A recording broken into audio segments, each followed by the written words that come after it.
Okay, it is 5:30. So we're going to go ahead and call this meeting into order. We can go ahead and start with roll call. Atkins, Here. Aldridge, noted as Here. absent. Oh, is Bobby here? Yeah. Oh, wait, sorry, Bobby. I didn't even see you. Campbell, Here. Hannah, and noted as absent, and Pruitt. Here. Okay. Griffin comes on, I'll note it in the notes. Griffin just texted, said he wasn't going to be able to make it. Okay.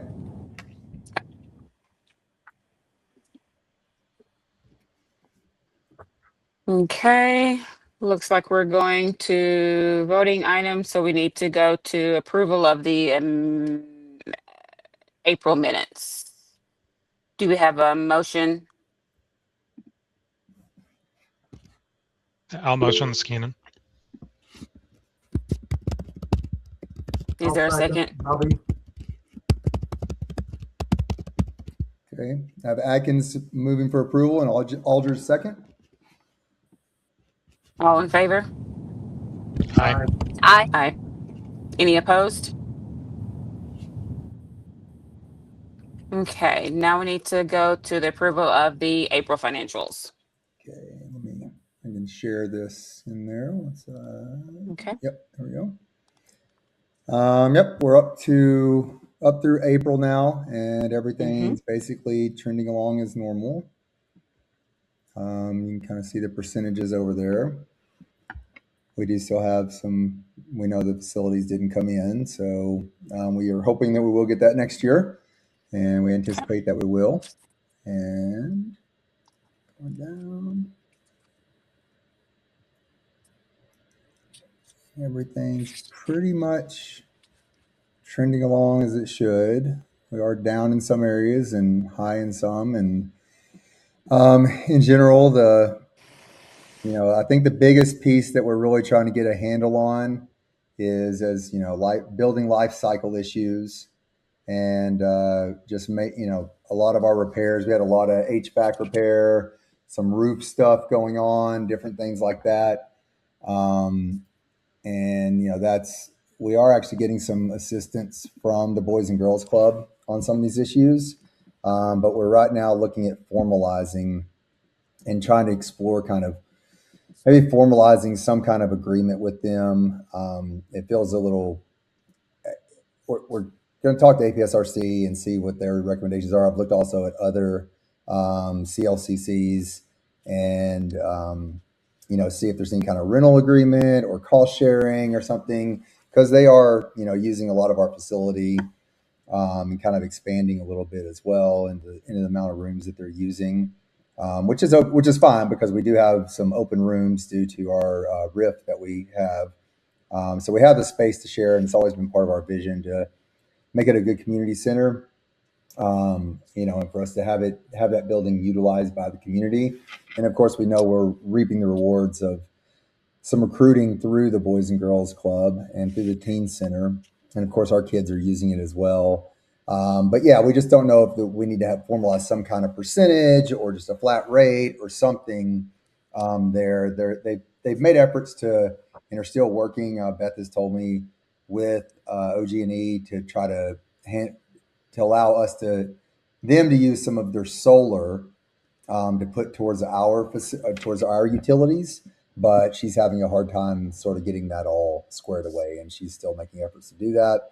But I really think that's one of the places that we just where we're at financially, we need some help there, and that could be a source of help. Not that it'd be, I don't expect it's going to be huge, but just there are some additional costs, I think, from the facility being open as long as it is. And then over the summer, of course, they're going to be there as well.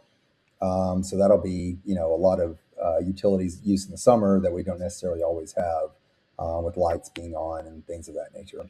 And but everything else financially, that's kind of where we're at on the financial front. How much are they going to be there over the summer?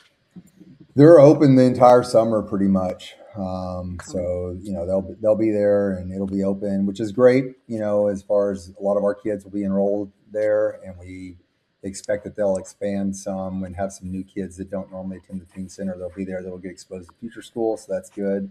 But yeah, they'll be there all summer. Do we have any kind of like recruiting efforts that we're going to try to do for the kids coming over the summer? Yeah, we do. We are actually doing a joint piece there. They're kind of having a summer not kickoff because it's actually happening towards the end of June, but kind of a big, fair thing there in the summer. And we're going to have tabling and tours at that. And then also we'll be there to always offer, tours of people and to talk about the school throughout the summer as well while they're there. Okay.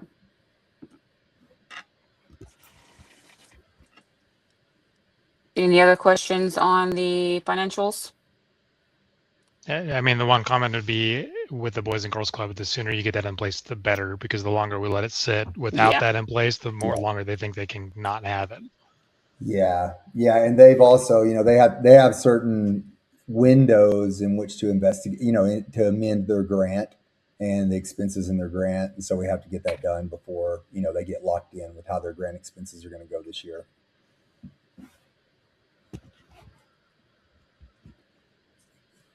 Are we eligible for any URSA funds for our HVAC system? Not at this point that we've been able to find. We are investigating a new HVAC service where we use Blaylock currently, and we have someone new that's looking at it. And Josh actually went out and found these people, and they also, because he knows the people, they were hoping that they can do some training of Josh so that we can hopefully take care of some of these maybe just maintenance issues that Josh can actually start taking in-house so that we, don't have quite as much having to call them out. We hope we're kind of through it. Maybe this is just, it seems a little bit soon for us to be having some of the issues that we're having. And it's predominantly over in the old building, but those have new units in them. But yeah, we haven't found any kind of grants or anything at this point that can help us out with that.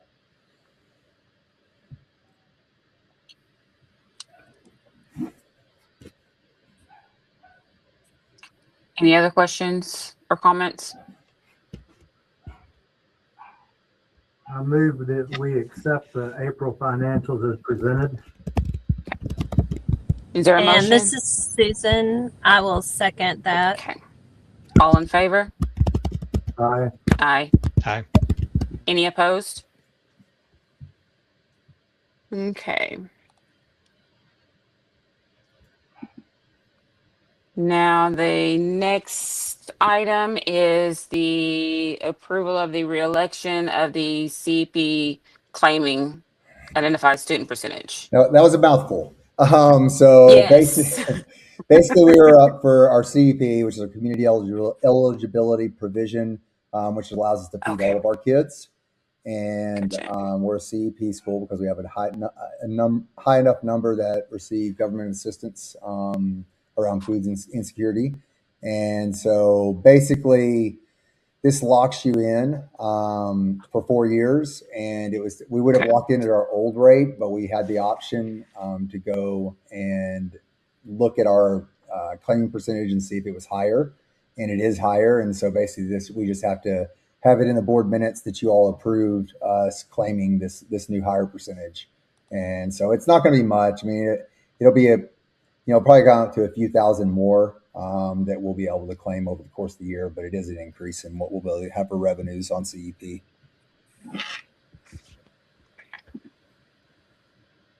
Okay.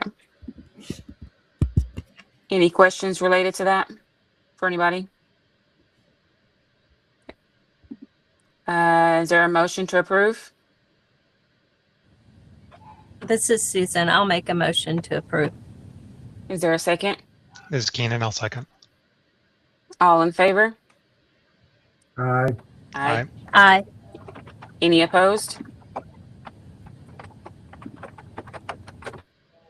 Okay, looks like the next item is the approval of the bid reward for Springfield Grocers.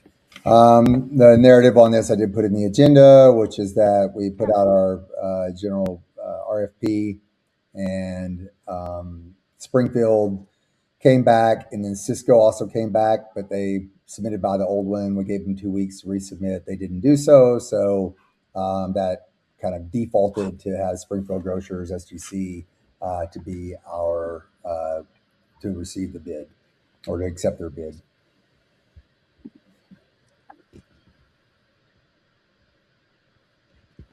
Anybody have any questions on that?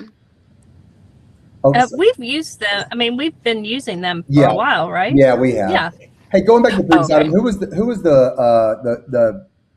who made the motion and the second on the previous item? I I made the think motion. Susan did the motion. Okay. I second. Tina Okay, made a second. thank second. you. Yeah. Do my minutes here and got distracted. Okay, sorry. Going on back forward to the Springfield Grocers.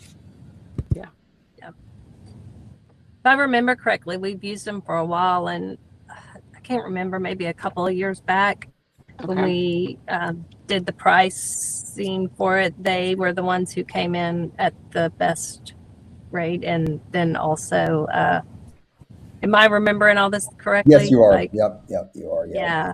And has Teresa been happy with their services and everything? Yep. We've had no issues with them, so they've been it's been high quality and the best price up to now.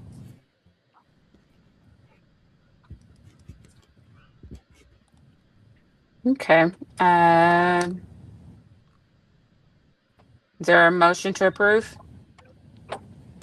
I'll make a motion to approve. This is Susan. The second, Robin, second. all in favor? Aye. Aye. Any opposed?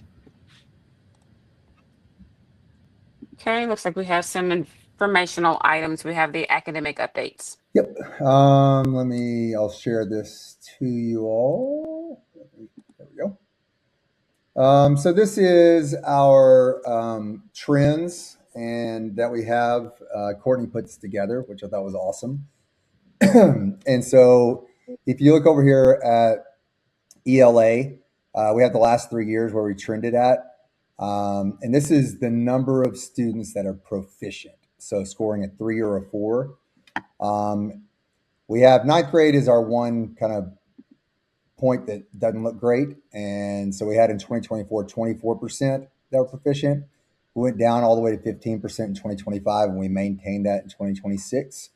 And so we didn't see, we went down from 2024 over. So that's kind of one of the low lights. But then if you go over to 10th grade, we went 20%, 26%, all the way up to 32% proficient this year. So that's really good. And this is in proficiency, of course. If we go to math, we go from, and it's also 8%, 0, 0. And so what we're seeing, one of the narratives I think we see here is our ninth grade we're struggling with. And we're going to do some things around the teachers we assigned to ninth grade, as well as we're looking at some double blocking perhaps of both math and ELA with ninth grade specifically to try to get them caught up a little bit more. But I think the other narrative here is that as students are in our system longer, we see more growth from them. And it just takes us a long time, I think, to get them on board, to get them bought in. And then by the time we get into 10th grade, you start to see those trends going up. Geometry, we have 3%, 6%, 9%, and that's a 10th grade class for the most part. And so you see that is trended in the right direction. And then biology, 33% down to 26%, and then up to 41% this year. So that's good as well. And then you look at our growth trends, and this is predicted. We don't really know what they're going to categorize as growth. And so we're just kind of estimating here. But we have negative growth in ELA in 2024, negative growth in 2025. And basically that means you have less students who grew than who are judged to have grown. And then we're in the positive in 2026 at 0.46 for ninth grade. 10th grade, same trends, similar trends. And then we're up to in the positive 0.67. And then for algebra, similar trends, negative, negative, and then 0.33. And then geometry, 0, negative, and then 0.34. And then biology, 0.17, negative, and then 0.37. And so that's all very positive. Once again, we don't know. I mean, those numbers may not shake out when it's all said and done, because we don't know exactly what the state's going to look at as growth. But we try to take what we've been told to kind of estimate around how many points they would need to make from the previous test scores to demonstrate growth, and that's sort of where we're estimated at right now. If you look Do we know when the actual numbers will be in? So for growth, it'll probably be midsummer is when we'll see the growth scores come out. And they don't want us to put too much stock in the growth right now because it is some algorithm they got to put everything through in order to see what it is and kind of look at the average growth across the state and then see where, and to set those growth projections. And every student's kind of trends a little different. Generally, it's over a 3-year period of where the projected growth is. And so, if they're growing upwards really steep, then it's more that they need to grow. If they're kind of a flat line growing this way, then it's less that they need to grow. And so it really just kind of depends. But we were told, to look at around 3 points. And so that's kind of what we judged on, is if they made 3 points growth. And so we'll see where we end up there.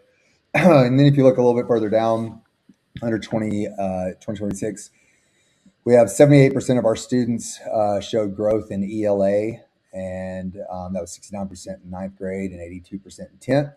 And 67% of our students showed it in math, and then 64% of our students showed it in science. And so that's just growth of any kind. That's how many we had grow in each of those. Now we're aiming for 100% growth, just because that's what it feels like we should be able to do. But we saw some baffling numbers of kids that decreased 20 points. And we just, in talking to them, it's like they don't really know what happened either. And it just doesn't make sense because that's a huge decrease.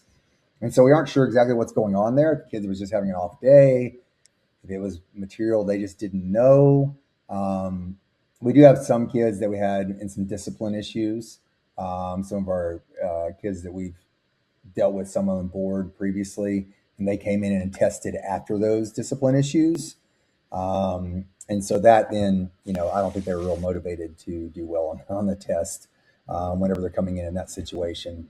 But overall, it's super positive, I think, the story that we have from this and the trends that we're seeing.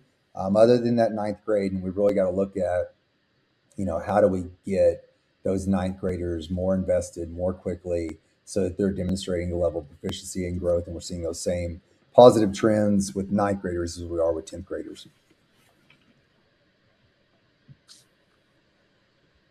And I guess we don't have to vote on that. Any other questions about that?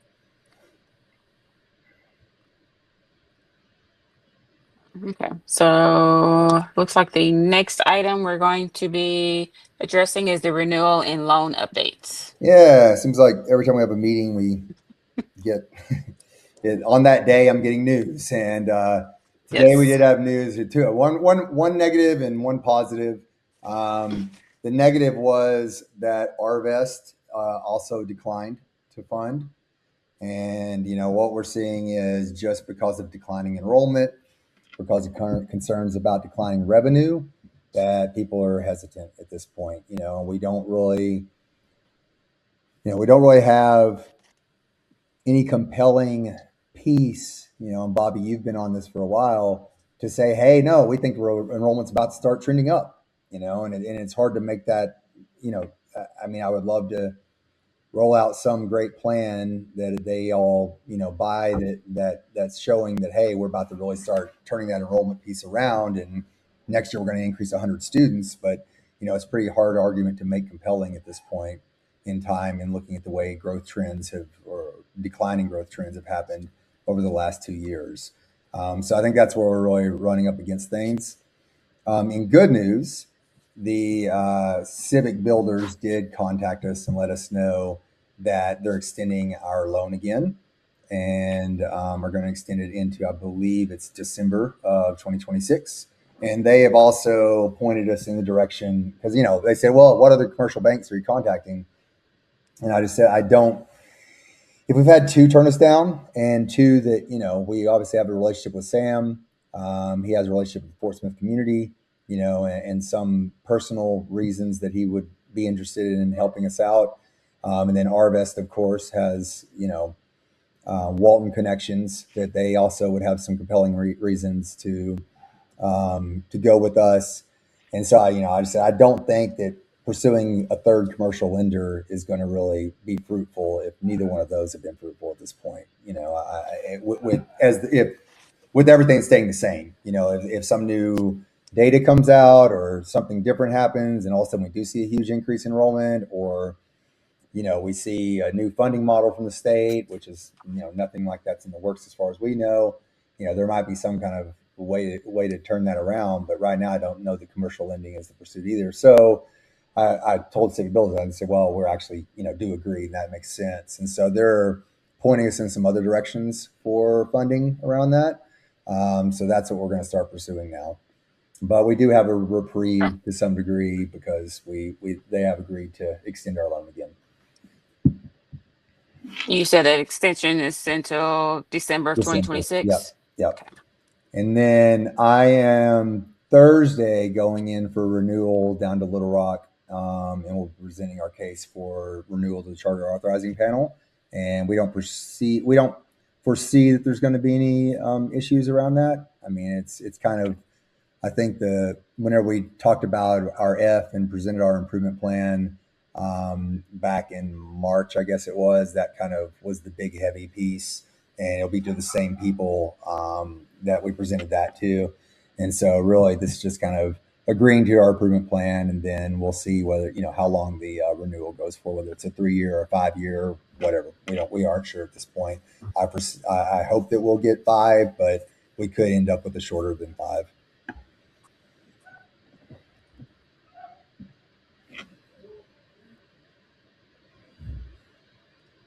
Any questions on either one of those fronts?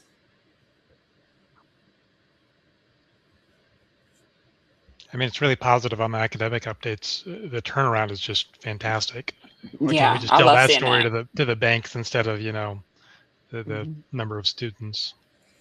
Yeah, I know, and that's sort of, I think, hopefully if we get into some people that are more in the charter space and circle back around there, hopefully they'll appreciate some of that in a way that the bank won't, or the bank is not that interested in that. So we'll see. I think that we're gonna have to, I don't know, well, I mean, we're gonna have to show it's, I guess it bothers me because our projections are good. I mean, our projections, I understand the declining revenue is a source of concern, and declining enrollments is a source of concern, but we're presenting them with a budget that's in the black. And so, that's sort of where I get a little, I don't know. I don't understand where they're coming from, because we are still presenting a feasible budget, even though we have these declining revenues. But I mean, I guess if they project out and say, well, if this declining enrollment continues, are they viable? And I think that's if these trends continue and we drop another 30% next year, and then 30% the year after that, and that's where they're kind of looking at a longer term picture of, if you just keep these sort of trends going, then where you're sitting with a building with 30 kids in it, and that's not feasible. And so that's where I think that that's sort of the numbers, the way they're looking at the numbers.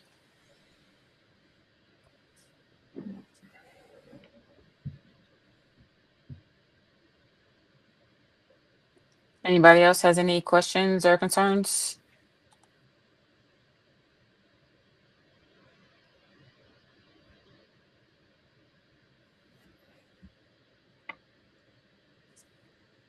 Okay. Do we have any other further business that anybody wants to put forth?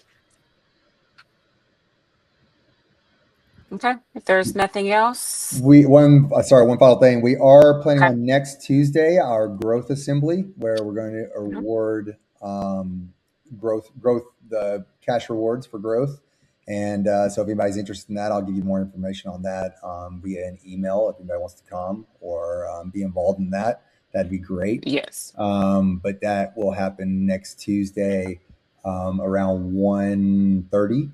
And so that'd be, great, but we will get the numbers out to the board. I know we had some financial commitments, and so we'll get those numbers out on exactly where we're at with that. Yes, and Yeah. I would, as I spoke up last time, I volunteered to put up the funds for all 53 students, I believe it was at the time, if they showed growth. So we're still waiting on those numbers to see how many that is. But if any of my other fellow board members would like to help me participate in that, it would be greatly appreciated. And corporate funding, you'd be welcome too. If anybody has a corporate sponsor, we will appreciate it, any and all. And Bobby would appreciate any and all people who can fund. And we'll get that number out to you ASAP. We have a couple of kids, Okay. and of course the turnaround is quick. We get their scores that same day. We still have a couple of kids that we're trying to get tested, and then we'll have the full numbers. Okay. I was at that board meeting, but I did speak with Allison. But can you tell me what that was? Like, she said that there was. I think that she had 1,300 raised. And if all 53, I believe it was, students actually showed improvement in 2 of the 3 categories, that would be a $4,000 request. And I agreed to do that. But I have also in turn, I'm asking that if you are able or interested or know another corporation or somebody that would be willing to help participate, that would be wonderful. Okay. And I think our number is probably going to be closer to 3,700, somewhere around there is what I anticipate. Okay. And we do have 1,300 raised already, so that would be more around 2,400. Okay.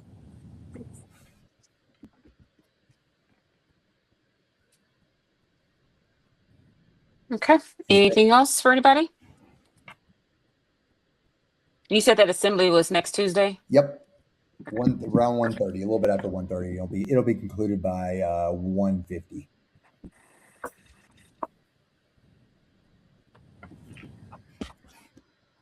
Okay. If there is no further business, I'll put a motion in to adjourn.